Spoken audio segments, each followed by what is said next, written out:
Morning, everyone. It's 8:38, and this is Wednesday, the 24th of March, and this is your pre-opening comment. I waited until after 8:30 for the durable goods orders to come out, and they were a big disappointment. Durable goods orders down 1.1%, and that was expected to be up 0.5%. So twice as bad to the downside as it was expected to the upside. Orders down 0.8% versus an expectation of up 1%. And ex-transportations down 0.9% versus expectations of up 1.1%.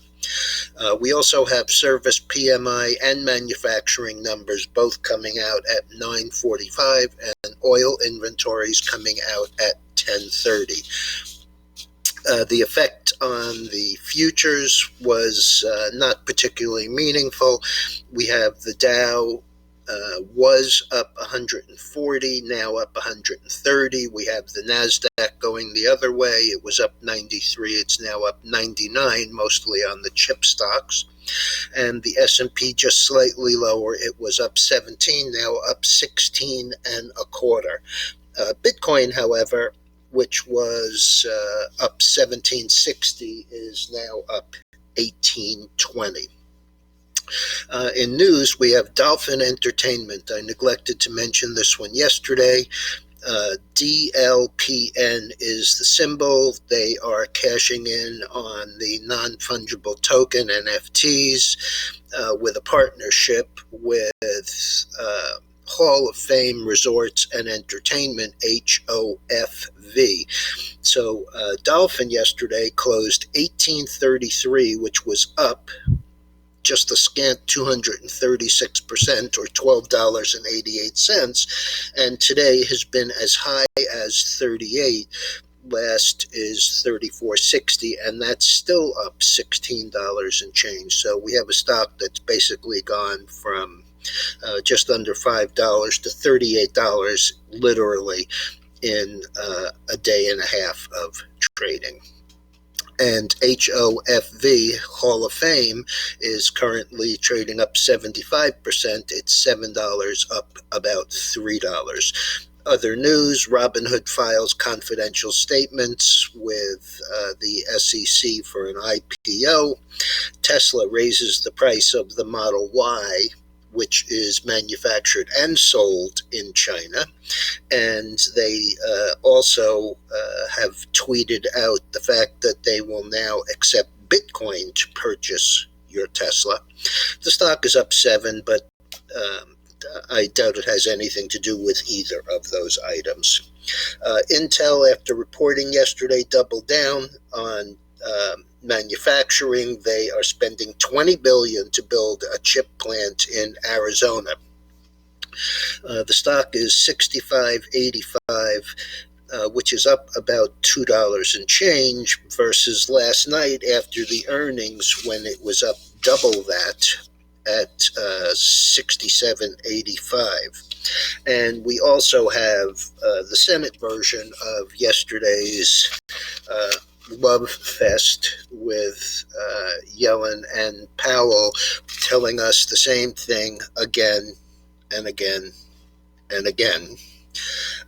And there are a couple of people who are actually talking about inflation actually moderating in the next quarter. I don't see how that's even possible. And I also think that Pat Toomey, Republican senator, was talking about the SDRs, which are loans that go out, which are convertible into dollars, as if there wasn't enough growth in the amount of dollars. These are drawn against by countries that need money. It's actually a basket of 5 or 6 currencies, but the dollar is without question the biggest weighting in that. And of course, these are convertible. into any of those currencies. And I doubt anybody is going to convert dollars into Iranian rial. So that also is a problem when you consider the amount of debt and deficits that we have and the amount of spending that we have. You know, this is a derivative like any other derivative, and it adds to the problem of the dollar. Okay, chart on the screen is Bitcoin. And as I mentioned, it's up about 1,800, actually now up 1,920 at just under 57,000. I mentioned this last night. As I've mentioned it in the past, this is the daily chart. This blue line is the 20-day moving average. Bounced up off it on a major run, pulled back, bounced off it again, bounced off it again for another major run, went through it and consolidated for a little while. But, you know, let's be realistic. I mean, we came from 11,000 to a high here of 42,000, so it's a little bit difficult to be concerned about a pullback from 42 to 30,000 and a consolidation. After the move up to 58,000, came back down, bounced off it, came back down, went through it, but closed above it and bounced off it and moved to a new all-time high, consolidated, and has bounced off it again with this morning's move up. The gold situation is a little bit better. Right now it's up just under $7. The silver is up about 14 cents. Again, it's really trying to establish this area of support between 1,700 and 1,725. As I mentioned, for the last couple of days, the 5-day is going through, but we would need really to break above what I would say is a downtrend line here. I'll draw it in just so you can see what I'm looking at.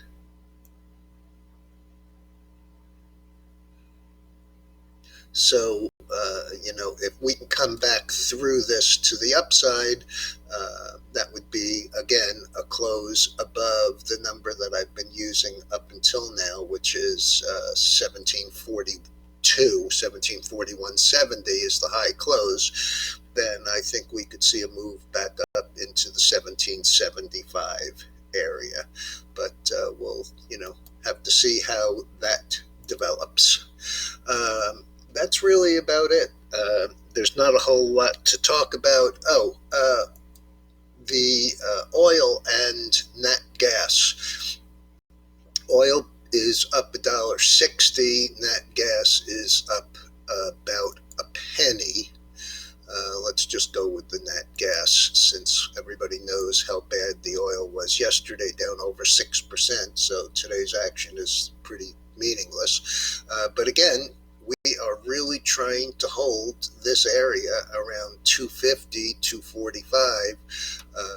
We are sitting again on the green line, which is the 200-day moving average, but we really need to see a close above this 258, so let's call it 260. A move above 260 would be great. Right now it's at the high of the day, so you know, let's see how we act there. We actually are in the UNG, which is the ETF for nat gas.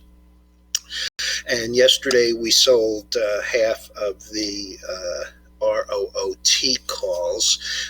I still think that's probably going higher, but I did want to nail down a little bit of a profit. So the 100% rule is no longer in effect since we've already sold half.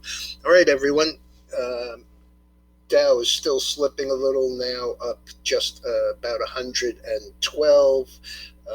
And we'll see how we open. Have a good morning.